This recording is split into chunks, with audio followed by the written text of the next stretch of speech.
Hello नमस्कार दोस्तों, good morning, जय श्री राम। तो आज फिर से ले गए हम आपके लिए प्रैक्टिस पेपर जो हमारा डेली आपके लिए लेकर आते हैं राजस्थान सीएचओ के लिए, जो 2025 में जो एग्ज़ाम लगने वाली है राजस्थान सीएचओ की। ठीक है, तो उसके लिए डेली आपके लिए प्रैक्टिस पेपर लेके आते हैं। तो आज के प्रैक्टिस पेपर में हम बात करेंगे जितने भी प्रीवियस एग्जाम में आए हुए हैं। ठीक है, उन क्वेश्चन पर हम ज़्यादा ध्यान दे रहे हैं। ठीक है, क्योंकि वो क्वेश्चन ऐसे क्वेश्चन होते हैं जो गोल्डन क्वेश्चन होते हैं। ठीक है, तो उनको तो पढ़ना जरूरी है, मस्ट है। ठीक है, तो डेली आपके लिए क्लासेस लेकर आते हैं। ठीक है, आज हम बात करने वाले हैं हमारे जो प्रैक्टिस पेपर्स में फर्स्ट क्वेश्चन है हमारा आज का, इंटरनेशनल योगा डे कब मनाया जाता है या कब सेलिब्रेट किया जाता है। तो याद रखिएगा, देखो याद करने का तरीका है, देखो 21 तो आपको याद रखना ही है। ठीक है, महीना बता दूं तो महीना आपका जून। ठीक है, तो आपका जो आंसर रहने वाला है वो कौन सा रहने वाला है, 21 जून को हम क्या करते हैं, इंटरनेशनल योगा डे। ठीक है, इंटरनेशनल योगा डे हम क्या करते हैं, सेलिब्रेट करते हैं। ठीक है, समझ में आ गया आपको। नेक्स्ट एमसीक्यू देखो, नेक्स्ट एमसीक्यू हमारा ये है कि बिनाइन। ठीक है, benign in growing of the endometrium into the myometrium is known as. देखो आपको पहले बताता हूँ, देखो अपना जो यूट्रस होता है फीमेल का, ठीक है, जो फीमेल का यूट्रस होता है उसमें क्या होता है, 3 लेयर होती है यूट्रस की। क्या होती है, 3 लेयर होती है हमारे यूट्रस की। कितनी, 3 लेयर होती है हमारे यूट्रस की। ठीक है, जो बाहर वाली होती है उसको हम बोलते हैं पेरीमेट्रियम। क्या बोलते हैं, पेरीमेट्रियम। अंदर वाली होती है उसको बोलते हैं हम क्या, मायोमेट्रियम, मतलब बीच वाली, इसके अंदर मसल्स होती है। ठीक है, और जो सबसे अंदर वाली लेयर होती है हमारी यूट्रस की, ठीक है, उसको हम बोलते हैं क्या, मायोमेट्रियम। देखो मैं आपको दोबारा डायग्राम बना के दिखाता हूँ। देखो ये हमारा क्या है, यूट्रस है। ठीक है, यूट्रस है, यूट्रस है। ठीक है, तो ये जो बाहर वाली है ये, इसको हम बोलते हैं क्या, ये हो गई बाहर वाली लेयर, उसको बोले पेरीमेट्रियम। ठीक है, अलग अलग कलर का यूज करूंगा जिससे आपको समझ में आ जाएगा। फिर इससे अंदर वाली लेयर होती है उसको हम बोलते हैं क्या, उसको हम बोलते हैं क्या बोलते हैं, मायोमेट्रियम। ठीक है, मायोमेट्रियम से भी अंदर लेयर होती है उसको बोलते हैं क्या, एंडोमेट्रियम। ठीक है, 3 लेयर होती है किसकी, यूट्रस की, उसको हम क्या बोलते हैं, पेरीमेट्रियम। ठीक है, पिंक वाली। ग्रीन वाली जो मैंने बताया आपको वो कौन सी हो गई हमारी, मायोमेट्रियम। जो अंदर सबसे अंदर वाली उसको येलो कलर में है, जिसको हम क्या बोलते हैं, उसको हम बोलते हैं एंडोमेट्रियम। ठीक है, अब ये ऐसे बोल रहा है कि जो इन ग्रोविंग हो जाना, ग्रोथ होना किसकी, बिनाइन ग्रोथ होना किसकी, एंडोमेट्रियम की इनटू द मायोमेट्रियम। मतलब जो हमारी जो अंदर वाली लेयर है वो बीच वाली लेयर के अंदर क्या हो जाए, ग्रो होने लग जाए। ठीक है, उसको हम क्या बोलते हैं, ये पूछा है। ठीक है, तो उसको क्या हम एडिनोसिस बोलते हैं, एंडोमेट्राइटिस बोलते हैं, एंड्रोमेट्रोसिस बोलते हैं, या फिर लियोमायोमा बोलते हैं। ठीक है, तो उसको याद रखिएगा, हम बोलते हैं ऑप्शन नंबर ए, उसको हम बोलते हैं एडिनोमायोसिस बोलते हैं। ठीक है, एंडोमेट्राइटिस का मतलब होता है infection, inflammation of the endometrium. ठीक है, समझ में आ गया। तो जो अपना आंसर रहने वाला है कौन सा रहने वाला है, एंडोमायोसिस। ठीक है, नेक्स्ट एमसीक्यू देखो, नेक्स्ट एमसीक्यू ये हमारा इसके अंदर, एक मिनट, हाँ जी, नेक्स्ट एमसीक्यू हमारा, active management of third stage of labour include all of following except. जब हमारा लेबर, हम जब लेबर इंक्लूड करवाते थे, लेबर हम मैनेजमेंट करते हैं लेबर का, हमारे लेबर की 3 स्टेज होती है, फर्स्ट स्टेज, सेकंड स्टेज और थर्ड स्टेज और फोर्थ स्टेज। ठीक है, समझ में आ गया। तो ये अपनी 4 स्टेज होती है। तो ये बोल रहा है कि जब हम थर्ड स्टेज का मैनेजमेंट करते हैं लेबर का, ठीक है, लेबर का जब हम थर्ड मैनेजमेंट करते हैं तो उसके अंदर हम चारों में से 3 का तो क्या करते हैं, इंटरवेंशन करते हैं, मतलब 3 मैनेजमेंट का तो अपन उपयोग करते हैं, एक को छोड़ के। समझ में आ गया। तो देखो पहला ऑप्शन है अर्ली कोड क्लैंपिंग, बिल्कुल। Apply the suprapubic pressure on the, यहाँ पर आएगा ऑन द यूट्रस। ठीक है, सेकंड, थर्ड ऑप्शन है अपने पास prophylactic oxytocin after deliver of anterior shoulder. Next अपने पास कंट्रोल्ड कोड ट्रैक्शन। ठीक है, तो देखो अर्ली क्लैंपिंग भी करते हैं बिल्कुल हम थर्ड स्टेज मैनेजमेंट के अंदर। ठीक है, अप्लाई सुपर प्रेशर भी अप्लाई इसलिए करते हैं क्योंकि क्या हो, हमारा जो प्लेसेंटा है वो क्या हो, जहाँ से वहाँ से क्या हो, सेपरेट होकर बाहर निकल जाए। ठीक है, नेक्स्ट है थर्ड अपने पास prophylactic oxytocin after delivery of anterior shoulder, बिल्कुल गलत। ठीक है, जब भी बच्चे का एंटीरियर शोल्डर, ठीक है, डिलीवर होता है तब हम एक दूसरी मेडिसिन लगाते हैं, उसको बोलते हैं हम मिथार्जिन। क्या बोलते हैं, मिथार्जिन लगाते हैं, ऑक्सीटोसिन नहीं लगाते हैं, याद रखिएगा, मिथार्जिन लगाते हैं। ठीक है, option number D, code collected code traction. ठीक है, तो ये भी अपन करते हैं, बट याद रखिएगा अपन ऑप्शन नंबर सी नहीं करते हैं। ठीक है, ऑक्सीटोसिन नहीं लगाते हैं, हम क्या लगाते हैं, मिथार्जिन लगाते हैं। ठीक है, तो आंसर इसके अंदर कौन सा है, इसके अंदर सी आंसर है। अपने को गलत आंसर था वही ढूंढना होता है। ठीक है,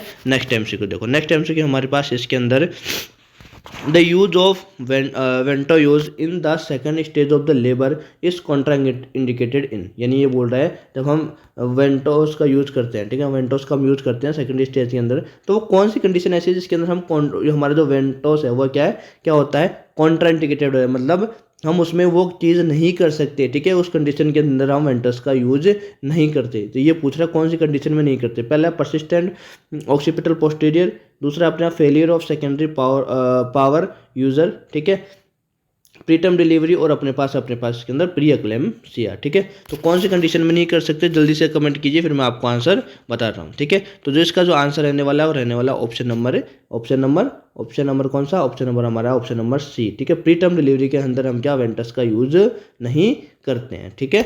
नेक्स्ट एमसीक्यू हमारे इसके अंदर ये है, in chest X-ray boot shape appearance of the heart seen, मतलब ये बोल रहा है कि जो आपका एक्सरे के अंदर जब एक्सरे करवाते हैं अपन हार्ट डिजीज़ का, ठीक है, तो कौन सी डिजीज़ के अंदर आपका जो हार्ट है वो क्या है, बूट शेप का दिखाई देता है। मतलब बूट शेप का मतलब होता है जूते के आकार का आपका क्या है, हार्ट दिखाई दे रहा है, ठीक है, मतलब आपका हार्ट ऐसे दिखाई दे रहा है, मतलब शूज की तरह, ठीक है। ये पूछा गया है कौन सी डिजीज़ के अंदर। पहला अपने पास आर्टेरियल सेप्टल डिफेक्ट के अंदर, वेंट्रिकुलर सेप्टल डिफेक्ट के अंदर, टेट्रोलॉजी ऑफ फैलेट, या फिर पेटेंट डक्टस आर्टेरियोसिस, ठीक है। तो जल्दी से कमेंट कीजिए इसके अंदर कौन से क्वेश्चन के अंदर आपका क्या रहने वाला है, बूट शेप वाला। तो आंसर है अपना ऑप्शन नंबर सी कि हमारी जो टेट्रोलॉजी ऑफ फैलेट जो बीमारी होती है बच्चे में, ठीक है, उसके अंदर हमारा एक्सरे के अंदर क्या देखता है, बूट शेप अपीयरेंस दिखाई देता है, ठीक है।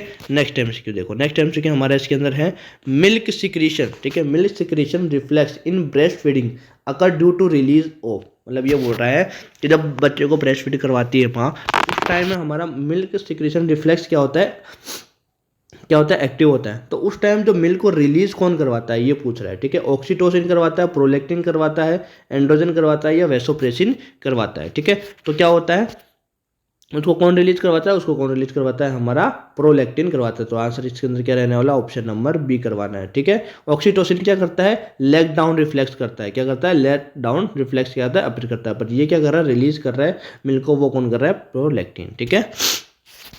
नेक्स्ट एमसीक्यू देखो, नेक्स्ट एमसीक्यू हमारा इसके अंदर है the temperature to be maintain the to store and transport of the vaccine, यानी आपको ये पूछ रहा है जब आप वैक्सीन को स्टोरेज करते हो, ट्रांसपोर्ट करते हो, तो वैक्सीन का कितने टेम्परेचर पर रखना चाहिए। पहला है 0 डिग्री, दूसरा है 2 से 8 डिग्री सेल्सियस, दूसरा है -20 डिग्री सेल्सियस या 20 डिग्री सेल्सियस, ठीक है। तो जो अपना आंसर करेक्ट आंसर रहने वाला ऑप्शन नंबर बी, 2 से 8 डिग्री सेल्सियस पर हमको क्या होता है, वैक्सीन को स्टोर भी करना होता है, ट्रांसपोर्ट भी करना होता है, ठीक है। नेक्स्ट एमसीक्यू देखो, नेक्स्ट एमसीक्यू हमारे ये है pink colour in code classification of IMNCA guideline indicate, यानी ये बोल रहा है कि जो हमारी जो गाइडलाइन है किसकी, IMNCA की, ठीक है, उसके अकॉर्डिंग हम पिंक कलर किस कंडीशन में देते हैं ना बच्चे को। जब हम बच्चा बीमार हो जाता है तो कौन सी कंडीशन में हम क्या करते हैं, बच्चे को क्या करते हैं, कौन सा कोड कौन सी बीमारी में देते हैं। देखो मैं बताऊं आपको कि IMNCA ने क्या, IMNCA गाइडलाइन के अकॉर्डिंग हमने 3 कलर होते हैं अपने पास, कौन से होते हैं, 3 कलर होते हैं, ठीक है। पहला है अपने पास पिंक कलर, ठीक है, पिंक कलर होता है। दूसरा अपने पास होता है येलो कलर, ठीक है, येलो कलर होता है। और लास्ट होता है अपने पास ग्रीन कलर, कौन से, ग्रीन कलर, ठीक है। जो पिंक कलर होता है, ठीक है, ये क्या होता है, इमीडिएट रेफरल के लिए यूज होता है। किसके लिए, इमीडिएट रेफरल के लिए, मतलब बच्चे को क्या होती है, इसके अंदर डेंजरस बीमारी होती है। कौन सी होती है, डेंजरस बीमारी होती है। तो उस कंडीशन में क्या बच्चे को जल्दी से जल्दी क्या होता है, रेफरल किया जाता है, इमीडिएट रेफरल किया जाता है इस कंडीशन में। तो उस कंडीशन में बच्चे को कौन सा कलर देते हैं, पिंक कलर देते हैं, ठीक है। फिर आता है अपने पास येलो कलर, ठीक है। येलो कलर हम देते हैं बच्चे को कौन सी कंडीशन में, जब हम किसी इनिशियल ट्रीटमेंट करना हो, लाइक जैसे PSC CSC पे हो कि हाँ नॉर्मल ट्रीटमेंट हो जाएगा, ठीक है। ग्रीन कलर उसे देते हैं जिसमें हमें घर पर ही क्या ट्रीटमेंट करना हो, लाइक जैसे मान लो डायरिया हो गया तो बच्चे को, हम मदर को हम बोल सकते हैं कि आपको आप ORS घर पर ही दे दो, ठीक है। तो वो कंडीशन, तो हम घर पर जो ट्रीटमेंट करते हैं उसमें ग्रीन कलर देते हैं बच्चे को, ठीक है। जहाँ पर हम हॉस्पिटल वगैरह में यूज करते हैं, मतलब PSC CSC वगैरह में नॉर्मल टेम्परेचर, ठीक है, उसके लिए हम येलो कलर। और जो इमीडिएट रेफरल कि हाँ नहीं यहाँ पर नहीं हो सकता, इसको हाई अथॉरिटी पे भेजना है, तो उसका में क्या पिंक कलर देना होता है, ठीक है। तो अब ये आप इसका आंसर आसानी से दे सकते हो। इसका जो आंसर होगा वो कौन सा होगा, हमारा ऑप्शन नंबर ए, हम क्या करेंगे, हॉस्पिटल रेफर करते हैं, ठीक है। इनिशियल ट्रीटमेंट में मैंने येलो बताया था आपको, ठीक है। और लास्ट अपने पास होम ट्रीटमेंट, तो उसके लिए हम कौन सा देते हैं, ग्रीन कलर देते हैं, ठीक है। नेक्स्ट एमसीक्यू देखो, नेक्स्ट एमसीक्यू हमारे पास इसके अंदर है the antidote use to the paracetamol toxicity. जब हम पैरासीटामोल लेते हैं, ठीक है, तो उस टाइम हम कौन सी कौन सी कंडीशन के अंदर क्या देते हैं हम, कौन सी कंडीशन में क्या करते हैं, कौन सी कंडीशन में पैरासीटामोल टॉक्सिक देते हैं, तो कौन सी उसकी एंटीडोट देते हैं। एंटीडोट का मतलब होता है कि मतलब जैसे आपने कोई पॉइजन ले लिया तो पॉइजन को मारने के लिए हम क्या एक दूसरी मेडिकेशन का यूज करते हैं, ठीक है, टॉक्सिसिटी के लिए। तो जहर को मारने के लिए हम कौन सी दवाई का यूज कर रहे हैं उसको हम बोलते हैं एंटीडोट, ठीक है। तो कौन से यूज करेंगे तो हमारा पैसा, तो पहला अपने पास आइसोप्रोटेनॉल, ठीक है, दूसरा अपने पास डेफ्रोक्सामाइन, दूसरा एट्रोपिन, और थर्ड है अपने पास, लास्ट अपने पास है एन एसिटाइल सिस्टीन, ठीक है। तो इसका जो आंसर रहने वाला है वो रहने वाला है ऑप्शन नंबर डी। हम किस में यूज करते हैं, एन एसिटाइल सिस्टीन यूज करते हैं पैरासीटामोल टॉक्सिसिटी के लिए। एट्रोपिन हम यूज करते हैं किसमें, और ओरोफेरिंक्स इन्फेक्शन के, और हम यूज करते हैं हार्ट रेट जब हमारी ज़्यादा हो जाती है तो उस कंडीशन में देते हैं, ठीक है। डेफ्रोक्सामाइन देते हैं हम आयरन टॉक्सिसिटी में, लिख लीजिएगा आप आयरन, ये भी कई बार पूछा गया कि आयरन टॉक्सिसिटी में हम कौन सी मेडिकेशन देते हैं, तो आपको बताना है हम डेफ्रोक्सामाइन देते हैं, ठीक है। नेक्स्ट एमसीक्यू देखो, नेक्स्ट एमसीक्यू हमारे इसके अंदर पूछा क्या है, धूमेल सर्जरी, ठीक है, इज डन करेक्टिंग द, मतलब यह पूछा गया आपने धूमेल सर्जरी है वो किस कंडीशन को किस को करेक्टिंग करती है, मतलब किस सर्जरी का मतलब सर्जिकल ट्रीटमेंट है, ठीक है। पहला पैलेट क्लैप लिप पायलोटिक स्टेनोसिस या हिस्पंग डिजीज, ठीक है।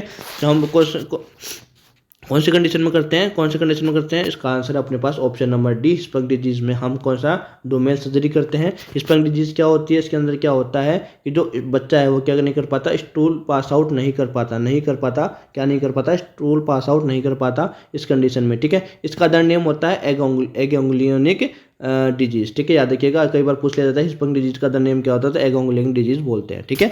इसमें क्या होता है, बच्चा क्या नहीं कर पाता, स्टूल पास आउट नहीं कर पाता, ठीक है। इसमें एक एमसीक्यू और पूछ लेते हैं हिस्पंग डिजीज के अंदर कि जो अपना स्टूल है वो कैसा होता है, तो आपको पता है इसमें रिबन कलर का स्टूल आता है, कैसा, रिबन लाइक, कई बार आता है कि ribbon like stool seen in, ठीक है। तो यह क्या है, गोल्डन पॉइंट भी मैं आपको साथ साथ बताया जा रहा हूँ, ठीक है, तो उसको भी आप नोटबुक में लिख लीजिएगा कि स्टूल रिबन लाइक स्टूल किस में सीन होता है, तो आपको बोलना है हिस्पंग डिजीज में मिलता है। मतलब एक क्वेश्चन में अपने 4 क्वेश्चन क्लियर हो गए, पहला रिबन वाला हो गया, अदर नेम वो हिस्पंग डिजीज का हो गया, और डोमेल सर्जरी किस में करते हैं, तो आपको बताना है हिस्पंग डिजीज में करता है। तो एक क्वेश्चन में अपने 3 क्वेश्चन हो चुके हैं, ठीक है।